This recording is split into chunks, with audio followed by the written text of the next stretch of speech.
to deal with the illusions and prevent Terrorblade from getting that damage out. But again, late game, once you get your items, Topson's going to have to kind of veer around him inside the middle of the fights. And overall, Terrorblade versus Lifestealer has got a pretty good matchup. It kind of prevents Lifestealer from going like this Radiance build because of the reflection. So we could see no one go. I think another route is Halberd could be considered because Terrorblade is just solely right-click damage. So we'll see if that's something he could be considering. Maybe even actually even a Maelstrom, help your farming speed, match damage versus Terrorblade. I think there's a couple other routes that Lifestealer can go down. Yeah, it's a possibility for sure. And I mean, another great thing about the Terrorblade is that you're up against a lot of physical damage here on Old G. The Marcy and the Lifestealer, the main proponents of that, so someone with high armor like a TB is going to have a great time. So again, I think this KZ team draft is not that bad. You know, you've got an Undying against a lot of different strength heroes. You've got a Terrorblade, which is a pretty good answer to their stuff, but I feel like Old G, they don't have a bad draft by any stretch of the imagination, and we've just seen how well they're able to execute. So you got to be crazy to go against them, at least until a team proves otherwise. Yeah, definitely. Like you said though, I really don't hate this kit. Then another thing, the Terrorblade, is the fact that honestly, if you take a look at Radiance heroes, they do kind of have some issues with dealing with Terrorblade illusions. In particular, the supports like Io and Rubik, they don't at all. Even Marcy is going to have some difficulties with dealing with that. So maybe the lanes could be in a decent position thanks to the illusions. But like you said, it's until someone kind of proves us otherwise, this could be a very difficult draft to deal with. Because OG, we saw previous game, I'll actually hold this thought because KZ, they are looking to make a pretty aggressive maneuver with the Smokers 5. Hobson's in a decent position, actually run down to the low ground, get some mitigation out from the shield crash. Though. Is it going to be enough though? Yeah, didn't hit onto all the members of Dire, and well, the glimpse is going to be enough to be able to find first blood. And Sneaky, you'll get some tips from the boys. That's the morale boost they need. You think that's the morale boost, or that's the what the hell is this position 5 doing KSing us? That's probably one of them. Yeah. We'll go with the morale boost. We'll go with that. I'm sure he's saying I'm position 4, not position 5 as well. You know, we got this Undying play with Oz 5. We need all the gold we can get here. You're just first item, Aghanim Scepter from Sneaky. He's not going to go any support items, no boots, nothing like that. Just Great Rush the Scepter. I want to see him go first item Ghost Scepter, to be honest, when we're talking about Scepters, because he's just going to have a Marcy and a Lifestealer on him. They actually have switched it up a little bit as well. Like, Seb is playing this Io, but it's together with the Lifestealer instead, away from the Undying, which is exactly what they wanted. They wanted to avoid this lane that was going to give them a little bit of strife. If you went Marcy, Io, dual strength, doesn't feel all that great.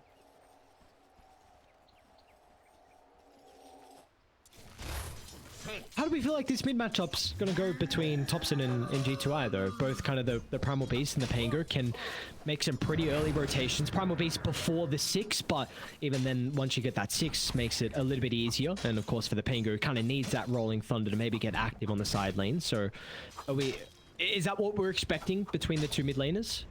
I'm expecting GTI to be able to get a lot more last hits than he is in this first wave. Like, you've got basically a 10 last hit 10 attack damage advantage against Topson on the Pangolier, and he's already missed like 3 last hits that I've seen, as well as a couple of denies as well. And I really feel like this super early point is the period where you're wanting to try and dominate this lane as much as possible because of that attack damage, as well as the fact that Pango still has such long cooldown on all of his abilities at these first couple of levels. 30 seconds for the trample and 25 for the onslaught as well. So we'll see after that second wave is able to get a little bit more gold. So 4 and 1 compared to the 2 and 4. Bottle's going to be coming out pretty shortly. Topson as well is going to be working on the bottle. Take a look again. Topson's job is basically just to try and shove the lanes in as much as possible, right? He needs to make it so that he's never really in a position that he can just get dived by the Primal Beast. And Primal, like you said, quite a long cooldown on the abilities early on, right? You need to make sure that you're trying to confirm kills with it. So maybe if he can look to get that range creep down as low as possible, trying to bait Topson to use either the Shield Crash or the Swashbuckle, and then go for a kill attempt. I think OG have done a very good job on how they're able to kind of address this safe lane at the moment here from KZ team.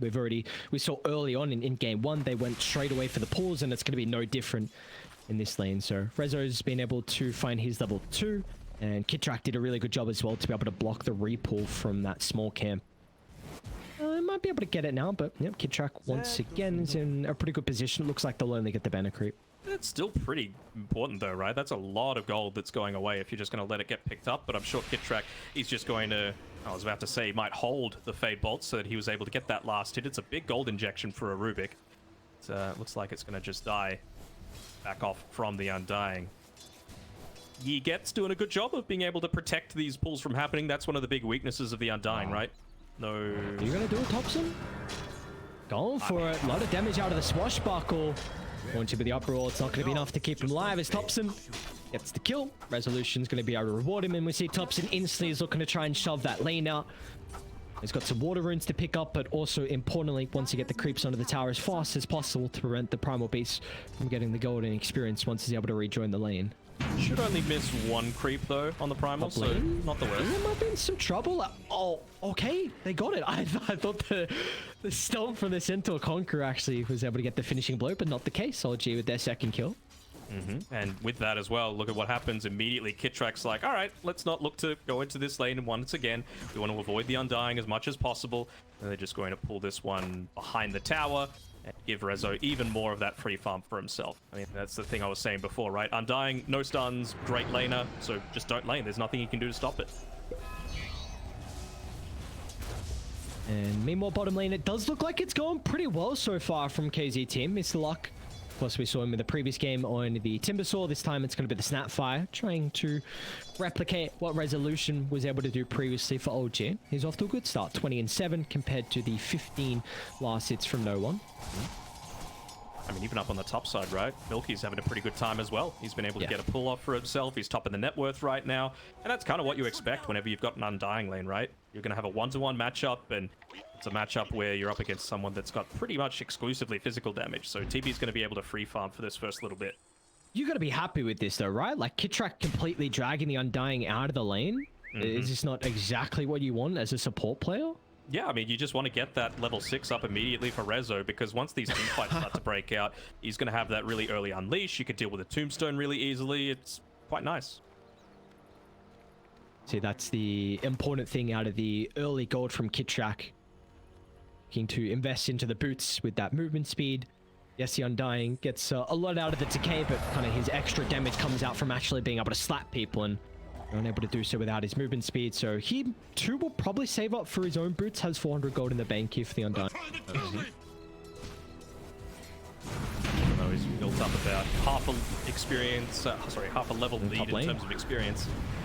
Track might be in some trouble. Telekinesis, and actually Resolution's going to jump onto the Rubik to try and give you that bonus movement speed. So that's Meta and Tombstone committed, and usually with a Terrorblade Undying lane, that's often a guaranteed kill as mid. Yeah, going for the dive on a Thompson, but not enough damage thanks to the mitigation out of the shield crash. So Thompson, he's level 6 down. He's still got kind of a full wave and a half still left to claim. I was a little surprised Kitrak didn't give him his last tango just to keep him safe until that next rune comes up, but of course Thompson, he is doing his thing, outskilling standard Thompson things. And I mean, we're not expecting Seb and no one to really do too much of anything, right, for this first little bit. Maybe once you get no one up to that level 6, you could feel like he's a little bit more sustainable in this lane. He can look to 1v1 against the Snapfire, and Seb will look to make a few more rotations.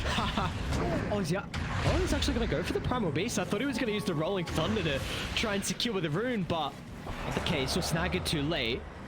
And G2I is not going to be able to continue with the chase. Isn't Resolution's going to come on over here with the Marcy? All the level 6 completed just yet. We'll give him the sidekick though, so Thompson, he's back up to full. Oh my god. What was that? That was like 700 life still back or something? I'm not sure, man. It was a lot though.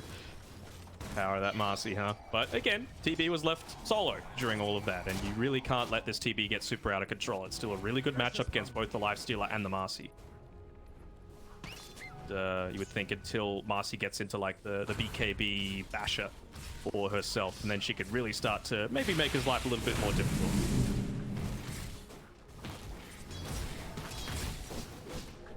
I'm very intrigued on what route Rezo actually goes with this Light Zone that he has queued up.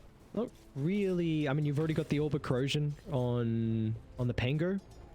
So yeah, I wonder if there's going to be a casual Blightstone, if he wants to go for a different item build, because honestly the Marcy off lanes that I've seen is kind of like the armlet into BKB, or sometimes people will skip the armlet as well. Top lane Resolution, there's a 6, and look at the burst potential. Milky falling low, but a great rotation out of the Primal Beast is able to protect the Terrorblade thanks to the Pulverize, and KZ team, they'll find 2. Didn't even need to level up the Sunder either. He still had the skill point available if he wanted to do so, and send out his treads as well as the raindrops as a salve. So Milky again going to be just fine up on this top side. I think potentially the reason for the Blightstone is once again OLG are lacking that great pusher, and so Blightstone's going to help that a little bit. Maybe they're going to look to try and sync it up with, you know, the level 10 catapult timing with the IO there. Probably going to have level 6 at that period, and then look to try and open up the map and stop the TB from just getting all this free farm around the map. Dire's top tower is We did just see as well, Topson looked to rotate down bottom with that Rolling Thunder. Was hoping for a kill into the Snapfire, but was able to get a nice cookie over the edge. So Topson just had to resort to getting the kill onto the Disruptor instead, but that is Rolling Thunder on cooldown for 35 seconds. So at least that keeps kind of the side lanes okay for the moment. Mm-hmm. It was all set up by Seb's ward that he placed a minute and a half prior as well. Like, just that's how this team is going to operate, right? They're just thinking 2 steps ahead of their opponents pretty much at all times. Look at this, Topson and Kintrak once again trying to invade into the jungle to take some stacks. Topson does use the Swashbuckle aggressively, be able to run himself away. What's the stuns, the thing in question here from the boys on Die. Sneaky's actually going to try and glimpse Topson away, but G2I, he'll land the Pulverize, but with Seppi by, they're instantly able to repair the damage. Topson's able to cover himself with the Rolling Thunder, but Terrorblade's still beating away. They'll find the kill, and now Mr. Luck's going to try and TP him with the Morning Kisses utilized. Resolution goes down. Now the remaining globes are going to connect onto Kit-Track, so the slow is there, but it looks like it's not enough. Kit-Track almost goes down, but he's going to be okay for the moment. They'll turn to Sep instead. The Ball of Light 2 will be able to survive. Just little things being able to help him out, right? Having that tether target available, using the Fade Bolt, not for any kind of damage, but for the damage reduction. No one, he just still didn't want to borrow that. He's going to continue sitting down on this bottom side and make them have to pay attention to him. He's nearly got the armlet picked up for himself, and well, once this tower's gone, I'm sure he's going to look to perhaps make a rotation up towards that top side. It's going to be in synergy with the 10-minute siege creeps. Okay. Ooh. Very close to being able to cancel the TP, but the Undying might be able to make it as well. Really nice read out of Die. Great TP's out. I mean, we'll kind of sacrifice this T1 tower up top, but at least multiple your members are able to stay alive. Close to that armlet on no one. Realizing how important these early-ish timings are going to be before the TB gets too far out of control. Big weakness is still going to be that relatively low HP pool, so if they can look to get a bunch of these bursts, then that's going to go a long way towards their success. I'm sure that Kit-Track is going to be focusing on stealing any kind of stunning spell, because that is another aspect that they're lacking a little bit on OLG right now.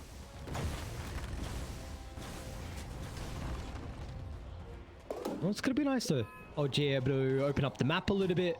First T1 tower of the game is going to end up going down, and I mean, what can they do though? He can just rage TP out. How are you ever going to be able to stop that? Like, that is my big concern this game. I was just going to mention, like, how can you see KZ team shoving this lifesteal out of bottom? Sneaky having level 6, and he's almost there, to be fair. And you know, you're able to get a surprise static storm from the tree line. No one, he would have seen that he's still level 5 on the Disruptor, so didn't opt to pop the rage. He felt like he was just going to be totally fine. Options is able to stop that onslaught away. TPs are starting to come out, but they'll be a little bit too late. Sneaky might look for some revenge though. They've got the static storm, they've got the Mortimer Kisses as well, but just off the mark from... Oh! What was the damage? Topson just blows up the Disruptor. They'll still look to turn it back around with the Mortimer Kisses, and well, for Topson there's going to be no escape, so in the end will be a 1 for 2. KZ team have to bring multiple members to try and get that kill onto the Panko though. Sure, Kit-Track was looking to go for that Mortimer's Kisses steal, but ends up getting the level 4 Scatterblast as well, so now he's going to do a great job of just keeping these lanes in a super safe position for his team. Maybe this even enables them to go for some sort of play up onto the top side, and no one is actually going for the Radiance on the Lifestealer, despite being against the Terrorblade. So we'll see how that one works out. I mean, the extra evasion does feel nice against the TB, I suppose, but be very careful about when you're toggling it on and off against the reflection. They ran into a G2I. Relocat's actually going to look to come out from Seb. They'll be a little bit too late to keep Kid Track alive, will they? No way. Kid Track doesn't even go down. Seb and Resolution, the +2 they needed to keep the support alive. Power of the raindrops, man. Keeping him alive that little bit longer. Not even going into the mech on Seb. He's going straight Holy Locket. So really just wanting to buff up that one hero that's going to be taking the brunt of the damage on the front lines. And I kind of feel like that's going to be the Marcy, right? She's the one that still needs to make this space until you've got the Lifestealer online, ready to join into these fights with the Radiance.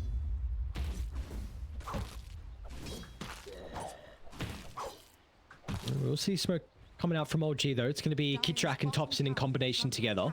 I do want to maybe try and connect with Rezo. That sidekick will heavily enable Topson's damage with that swashbuckle. They look to play together, but it's actually going to be KZ team with their own smoke as well. So both sides going to run into each other. Sneaky. Instant use of the static storm, but they're unable to keep him inside the field. Topson will get some protection thanks to the shield. Crash actually goes in and blows him up. Topson, easy use of the double kill. Number the rolling thunder can bounce back against the wall. Seb will be able to help out as well. Doesn't feel like it's that required, but we'll make him work for it in the end. Even Resolution wants to provide a helping hand, and in the end, a 4-for-1, and Kid Track, a worthwhile sacrifice. Yeah, I mean, you just got to be so perfect with being able to land all of that, right? You've got a Rubik around to pre-BKB on the Primal Beast is just going to be able to stop you from trampling and using the Pulverize super early. So I think that's what GTI needs to be focusing on right now. It might feel like you're losing more and more of your map, but it really doesn't feel like you're going to be too significant of a hero, at least until you hit that item timing. And GTI might be in some trouble. Again, an early use of the Pulverize, but Resolution's going to look to jump in. The haze might be the only thing to keep him alive.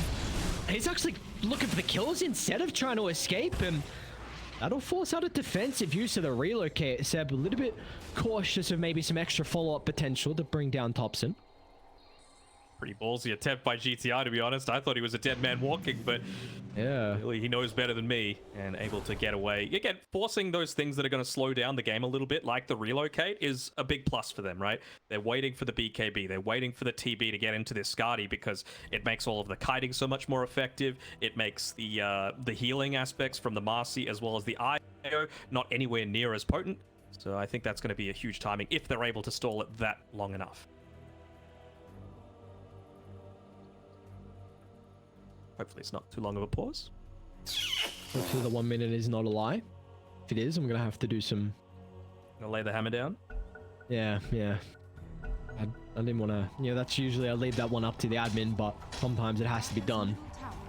No one's threatened by you, alright? Alright, come on. You should see my muscles. Jesus Christ, I'm freaking huge. Undying? The latest that storm down. And without the relocate, Topson this time will go down, and our Seb's in some trouble as well, but the instant TP stuns just there. G2I, beautiful kill, and honestly, I'd like to see them maybe consider out bringing this Terrorblade mid to get some damage onto the tower. They really need to open up the map, and yeah, he's going to look to try and rejoin the team. Yeah.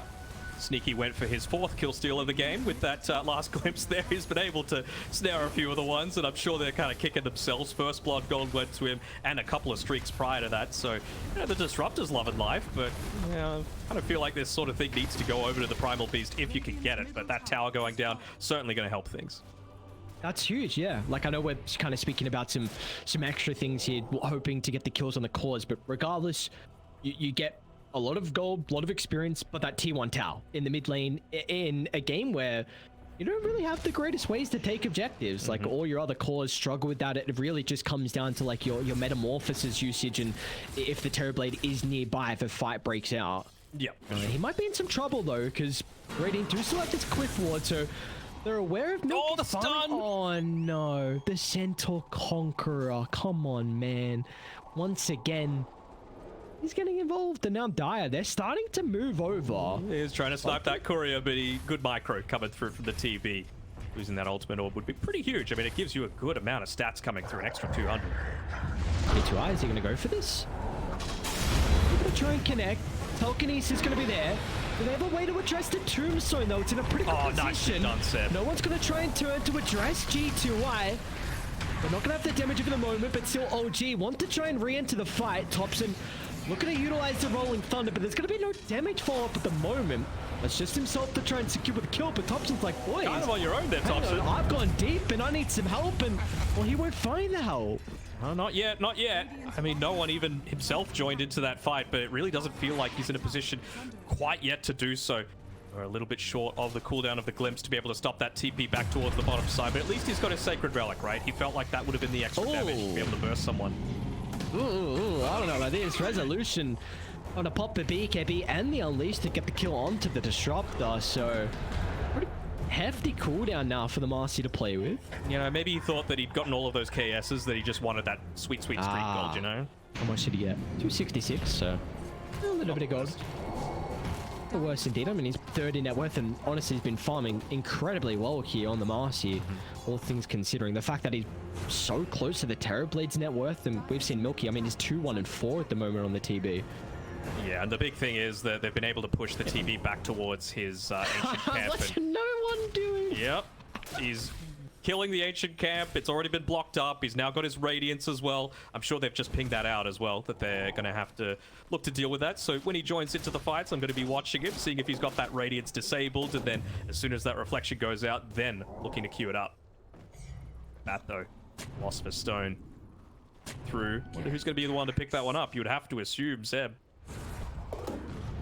Well, maybe this is a big reason of why kind of Milky's net worth is taking a little bit of a hit. Not only did, of course, the Lifestealer take away that Ancients, but they've also blocked it as well. And Sneaky, he's got no more sentries to be able to unblock it. So that's going to be another minute where he's just walking back and forth, but he doesn't have a triangle. I guess he's got this bottom farm to potentially get, but they haven't been able to find this bottom tier 1 tower, so that extra, what, small camp and hard camp's not really available for the Terrorblade. Yeah, he's just been able to dewater it though, so it's going to help him out a little bit. But it is such a small area that you know the TB is in, right? It's not, it feels pretty predictable. Yeah. Oh, Seb, a little bit of miscommunication there. Resolution and fight, but Seb, he pulled the plug. He's like, nah, man, we got to get out. We've got no other boys here to take that fight. Now mid lane as well. Static Storm with the Mortimer Kisses. Great use of the Infest from no one. Is it enough to keep Thompson alive? Tries to get the Rolling Thunder, the right click. Sneaky. Oh, that's why they gave him the kill, as the right click damage from the disruptor enough to get the kill, but it looks like it might be a great cost as G2I looks to move in, but no one's not even going to go down. The bonus health coming out from the Eye Sustain, and now the rest of the goons have shown up to take the fight. Resolution jumps in, no one rewarded with the double kill, and in the end, it's just Thompson that goes down. Taking a big brunt of this damage, but the MVP of that fight was Kitrak. He stole the Mortimer's Kisses, and it was him that completely shredded through the TB's HP pool, even through that Sunder. So really nicely done by the Rubik, and probably the least, what would you say, lauded person on the roster? Lauded? Famous. Lauded is a very interesting way. I need to dumb it down for you a lot, I know. Ah, shut the hell up. I know, I kind of knew like where you were going, but I'm like, I don't know if I've heard anyone try and describe it like that. Oh, by the way, chat, I was telling him that, you know, Aries has been feeling a little bit sick lately, and I said, I hope you're on the mend soon. And he's like, on the mend? What does that mean? I'm like, do you even speak English, bro? Like, what's going on here? Surely we're speaking different languages at this rate. I still don't know what you're saying as well. I was saying it multiple times on the how I'm like, on the mend? What do you think it could possibly mean? On the mend, I think it just means on the up. Feeling better soon, yes. Yeah. I can't understand. Rare instance of me being nice to you. Oh man, I appreciate it. Milky might be in some trouble. Look at the wraparound smoke coming out from the boys on Radiant, but they do have multiple heroes nearby to take the team fight. No one's going to look to try and charge in the middle, but the Rage instantly getting rid of the glimpse. In fact, they want none of this team fight. Drop the tombstone on his dying breath, so no one's going to get some bonus gold. I mean, even on the tree line, once again, Kitrak getting an extra use out of the Mortimer Kisses. So I'll secure with a kill onto the Snapfire, and now Sneaky, who's going to end up going down as well with a relocate. Just closing that distance ever so slightly. Oh, and he got Mid lane, what's going on here? Milky and G2. And this is just two members against all the boys soon to be from the lads on raiding. It's Thompson and Resolution. It's the easy kill onto Milky. And G2 is looking to try and play around by the haze, swing around the Rosie, but well, they're able to close the distance. No BKB activated, and that'll cost him in the end. You know where Ring Around the Rosie originates? No, I do not. I must say, my Zoomer knowledge does not know. Dire's bottom tower. I don't think this is boomer knowledge, it's just history. So I think it was like a nursery rhyme or like something that school children said when people had like scarlet fever. So they had rosy cheeks, and it's like something they all fall down is the last line of that rhyme. So falling down means the not good You're thing. dead. Yes, yeah, pretty much. Yeah. So that's the origin. It's a lot darker than what a lot of people think, right? Kind of like a lot of these, you know, Hansel and Gretel. Pretty dark if you actually read the original stuff. Are they trying to set up for a fight? We've got a Clifford to take this engagement with. BTI is going to look to try and charge in. They're going to try to address Seb on the IO. The damage coming through for the Mortimer Kisses will enable the kill. Now, Thompson's also trying to chase down Milky. Sunder's still a cooldown for the moment. He's able to sidestep some of the swashbuckle damage. Thompson, can he get the last remaining tick? It's not going to be enough. He's gone back. Thompson? I guess he's just looking to make space because Resolution and no one, they've shown up to the party under the tier 2 tower. No concerns at all as no one with the Infest bomb gets himself a triple kill and will be able to close the distance with ease to chase the Primal Beast into the tree line. I mean, that was a complete bait by Thompson. Like, he's died 7 times this game, but oh, they just call it. 23 minutes, all right. They're just saying, look, we keep trying to run at them. It keeps not working. We want to have our chances in the lower bracket because old G, they're just way too good.